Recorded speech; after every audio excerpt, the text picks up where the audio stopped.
Assalamualaikum warahmatullahi wabarakatuh.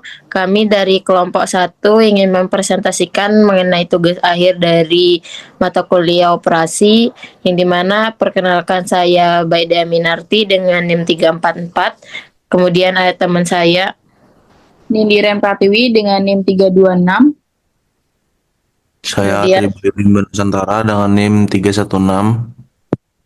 baik, di sini kami eh, mengambil dari tugas tersebut, yaitu Bapia Sungmo, usaha Bapia Sungmo.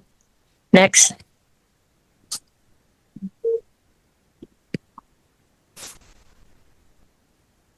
Next, metode yang digunakan berdasarkan hasil observasi lapangan dan wawancara dengan menggunakan tabel 5 kolom, yaitu ada jenis keputusan operasi, kemudian hasil observasi, kemudian ada hasil wawancara, kemudian ada analisis, dan terakhir ada rekomendasi.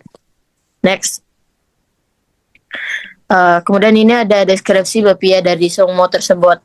Jadi, Bapia Sungmo ini merupakan usaha Bapia yang berdiri sejak 9 Maret tahun 2003 dan telah berjalan sekitar 23 tahun. Produk yang dihasilkan yaitu berupa bapia dengan 4 varian rasa, yaitu kacang hijau, kacang hitam, coklat, dan keju. Produksi yang dilakukan oleh bapia Sungmo tersebut yaitu secara tradisional dengan bahan baku berkualitas untuk menjaga rasa dan mutu. Kemudian bapia Sungmo tersebut menggunakan pemasaran mengandalkan kepercayaan pelanggan dan promosi dari mulut ke mulut, sehingga meskipun berlokasi di dalam kampung, usaha dari bapia Sungmo ini tetap bertahan dan memiliki pelanggan tetap hingga saat ini. Next. Kemudian ada desain barang dan jasa. Jadi bapia Sungmo ini merupakan produk yang dihasilkan yaitu berupa ada bapia 4 varian rasa, yaitu kacang hijau, kacang hitam, coklat, dan keju. Kemudian desain produk dari bapia Sungmo ini bersifat tradisional dengan fokus pada cita rasa khas dan kualitas serta kemasan yang disesuaikan menjadi lebih kecil, yaitu isi 10 dan 15 biji yang berawal dari isi 20, kemudian diperkecil menjadi isi 10 dan 15 biji. Next. Kemudian ada manajemen kualitas. Jadi dari bapia Sungmo tersebut kualitasnya dijaga melalui pemilihan bahan baku berkualitas tinggi dan pengawasan langsung oleh pemilik sendiri. Dan standar dari kualitas meliputi ada rasa, tekstur, dan tingkat kematangan sebelum produk dijual. Next. Kemudian ada desain, proses, dan kapasitas dari bapia Sungmo tersebut. Jadi bapia Sungmo tersebut proses dari produksinya yaitu dilakukan menggunakan sistem pengolahan yang berstandar, terutama pada pengolahan isian kacang hijau dengan kapasitas produksi sekitar 8-10 kg per hari dan meningkatkan pada musim ramai seperti Ramadan dan lain-lain. Kemudian dilanjut oleh teman saya. Baik, selanjutnya strategi lokasi. Lokasi usaha berada di dalam kawasan permukiman dan bukan di pusat oleh-oleh. Pemilihan lokasi didasarkan pada kepemilikan tempat sendiri serta kepercayaan bahwa kualitas produk mampu menarik konsumen. Next.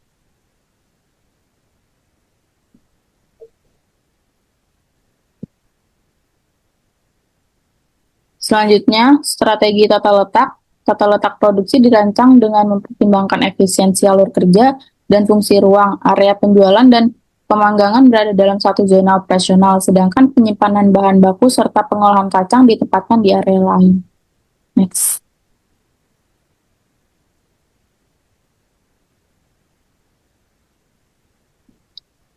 Selanjutnya ada sumber daya manusia dan desain pekerjaan. Kualitas bergantung pada SDM. Yang pertama, pemilik atau manajer usaha, mengelola usaha, mengawasi standar produksi, manajemen keuangan, dan sistem pemasaran. Yang kedua, produksi, pengolahan bahan, pembuatan adonan, pengisi varian, rasa, bakpia, dan pemanggangan.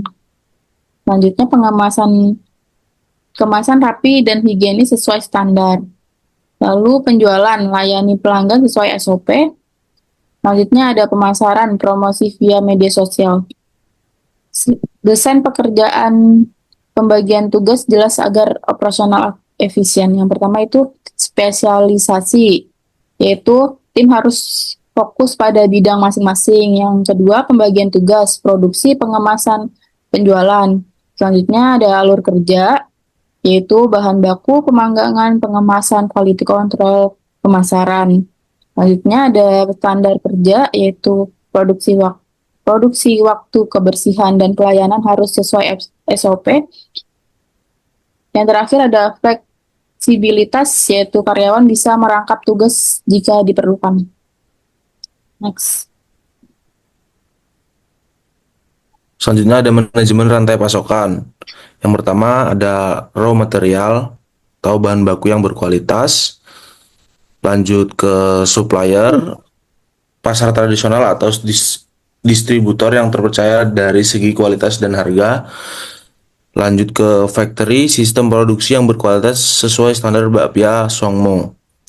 Selanjutnya ke distribusi, pengawasan proses pengiriman ke retail harus sesuai dengan SOP perusahaan. Lanjut ke retail, menjaga kualitas penjualan di toko offline, pusat oleh-oleh, dan penjualan online. Selanjutnya ke customer, konsumen membeli produk harus dalam keadaan bagus. Next, manajemen persediaan bahan baku tidak disimpan terlalu lama untuk menjaga kualitas. Pembelian bahan dilakukan 1 hingga 2 minggu sekali dan disesuaikan dengan kebutuhan produksi. Selanjutnya ada penjadwalan. Produksi dilakukan setiap hari dan disesuaikan dengan permintaan konsumen. Pada musim ramai seperti libur panjang dan hari raya, jadwal produksi ditingkatkan dan dipersiapkan dilakukan lebih awal. Selanjutnya perawatan. Peralatan produksi dirawat secara rutin melalui pembersihan dan pelumasan sesuai standar SOP Bapia Songmo. Mesin yang digunakan masih berfungsi dengan baik dan mendukung kelancaran produksi. Selanjutnya ada rekomendasi. Yang pertama, pencatatan standar kualitas secara tertulis agar konsistensi produk lebih terjaga. Rekomendasi ini diberikan karena selama ini standar kualitas masih mengandalkan pengalaman pemilik. Dengan adanya pencatatan tertulis mengenai ukuran, rasa, tekstur, dan tingkat kematangan bakpia, kualitas produk akan tetap konsisten meskipun jumlah produksi meningkat atau melibatkan tenaga kerja tambahan. Selanjutnya, yang kedua, penguatan kerja sama dengan pemasok dan petani lokal. Rekomendasi ini diberikan untuk menjaga ketersediaan dan kualitas bahan baku secara berkelanjutan. Hubungan yang baik dengan pemasok dan petani lokal juga membantu kestabilan harga serta mendukung perekonomian masyarakat sekitar. Selanjutnya, pengelolaan persediaan bahan baku yang lebih terencana. Rekomendasi ini diberikan karena bahan baku memiliki batas waktu simpan. Pengelolaan persediaan yang terencana dapat mencegah penumpukan bahan baku yang berisiko menurunkan kualitas dan menghambat proses produksi. Yang terakhir, perawatan peralatan produksi secara rutin dan terjadwal. Rekomendasi ini diberikan agar peralatan produksi tetap berfungsi dengan baik dan tidak mengalami kerusakan mendadak. Perawatan rutin dapat memperpanjang umur pakai alat serta menjaga kelancaran. Baik, sekian presentasi dari kelompok 1. Kebetulan ada teman kita satu lagi yang tidak bisa hadir karena ada suatu hal. Cukup sekian presentasi dari kami, kurang dan lebihnya mohon dimaafkan. Wassalamualaikum warahmatullahi wabarakatuh. Waalaikumsalam warahmatullahi wabarakatuh. Tuh.